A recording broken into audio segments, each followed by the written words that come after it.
Mga celebrities na present sa second wedding nina Angelica Panganiban at Greg Homan sa Siargao. Tuloy na nga ang beach wedding nina Angelica Panganiban at Greg Homan na gagawin sa isla ng Siargao. Ang nauna kasi nilang kasal sa Los Angeles, California noong nakaraang December 31, 2023 ay para lamang sa kanilang mga pamilya at piling mga kaibigan at isa lamang itong civil ceremony. Ang pagpunta nila sa Siargao noong nakaraang taon at pag-ocular sa ilang mga lugar ay para naman pala sa isang malaking selebrasyon na talaga namang pinaghandaan nilang mag-asawa. Sinabi nga ni Angge sa kanyang vlog noon na napili nila ang isla ng Siargao dahil isa ito sa mga dream destinations nilang mag-asawa. Matatandaan na ang unang pagkikita nilang dalawa ay noong may taping ito para sa seryeng Walang Hanggang Paalam na kinuna naman sa Subic. Sa isang lighthouse sa Subic sila unang nag-meet. Marami ring magagandang beaches sa nasabing lugar, pero dahil doon nakabase ang pamilya nila, minabuti na rin nilang gawin ito sa isa sa mga pinakagusto nilang lugar. At dahil malaki ang event na ito at nasa malayong lugar din, minabuti na ng ilang mga imbitado na magpunta na sa isla kahit sa darating na weekend pa ang petsa ng kasal. Sino-sino nga ba ang mga naispatan na present sa kasal ni na Angge at Greg? Dr. Ivy Teo. Ang kilalang celebrity dermatologist ang naging host ng bridal shower ni Angelica noong April 15. Pinalamutian ang kanyang clinic sa BGC ng mga white and green decorations. Bilang matagal ng kaibigan ng aktres at sponsor ng skincare needs ni Angge ang doktora, minarapat niyang bigyan ng regalo ang mga attendees. Makakakuha ang mga ito ng ilang treatments mula sa kanyang skincare clinic. Aniya sa post nito sa IG, Angelica and her girls are soaking up every moment before the big day. Laughter, love, and self-care. The ultimate pre-wedding bash. Here's to celebrating friendship and the journey to I Do. To make sure they look their absolute best, they prepared by doing a number of treatments. Kasama nga sa mga listahan ng mga libreng treatments ay ang Beverly Hills Lift, Face Reboot, Aero Lace, at Renew na aabot din ng ilang libo ang halaga. Ruel Bayani and Andoy Ranay.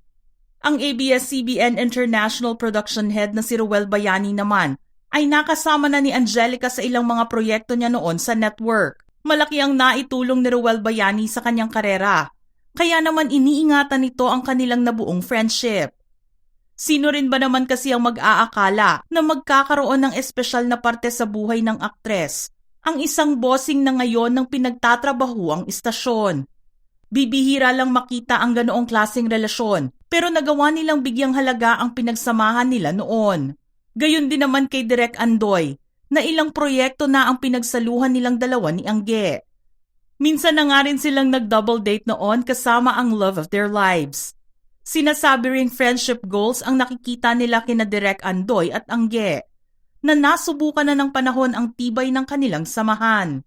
Maxine Magalona. Ang pagkakaibigan ni na Angelica at Maxine Magalona ay isa rin sa mga showbiz friendships na sinasaluduhan ng maraming tao. Hindi rin naman kasi inaasahan na ang pagsasama nilang dalawa sa ilang proyekto sa ABS-CBN noon ang magbibigay sa kanila ng friendship na aalagaan nila habang buhay. Present si Maxine sa mga important events ni Angge. Tulad na lang sa baby shower niya noon bago isilang ang panganay nila ni Greg. At noong nakaraang linggo naman ay nagsama muli ang dalawa sa isang beach trip.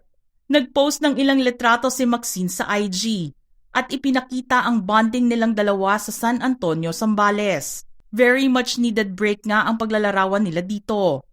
Very therapeutic at healing din ang beach trip na ito para kay Maxine. Getting ready na nga si Maxine sa big day ni na Angelica at Greg sa Siargao, kasama ang kanyang boyfriend na si Jeff Gonzalez. Nag-post ito sa kanyang IG stories ng pagpasyal nilang dalawa sa isla sakay ng motorsiklo. Noong isang taon pa silang dalawa na babalitang may relasyon at ilang mga videos na rin nila na magkasama ang nag-viral sa internet.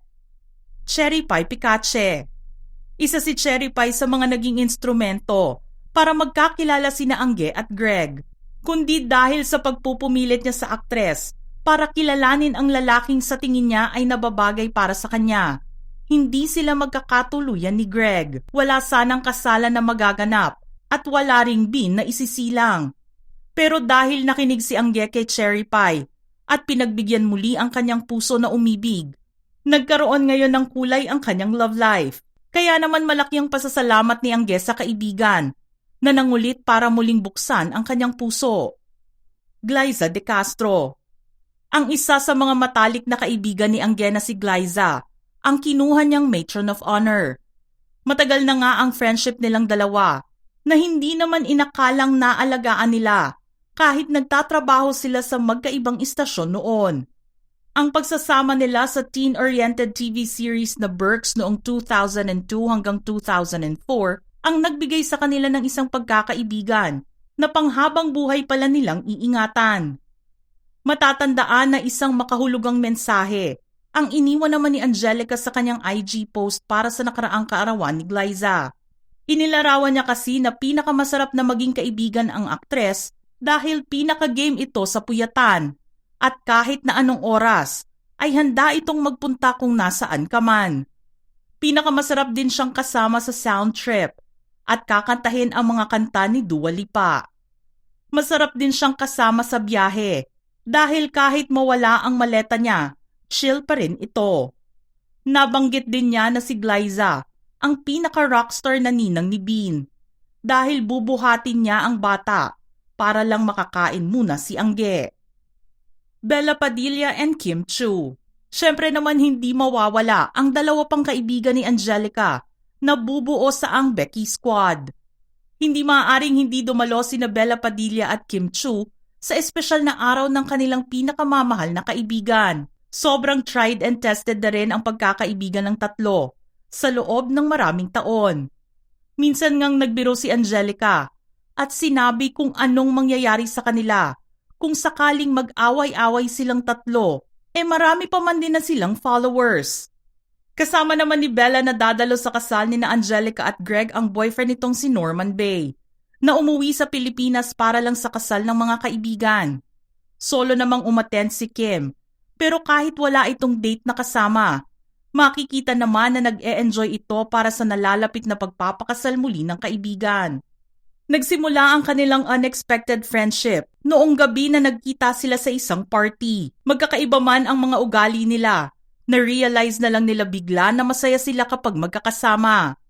Hindi nga nila inaasahan na sa maikling panahon kaagad silang magkiklik. Iyon na rin ang naging simula ng kanilang friendship, na hanggang ngayon ay kinaiinggitan pa rin ng maraming tao. Mga ka-showbiz peeps, anong masasabi nyo sa ating listahan ngayon? Just type in your thoughts in the comment section below.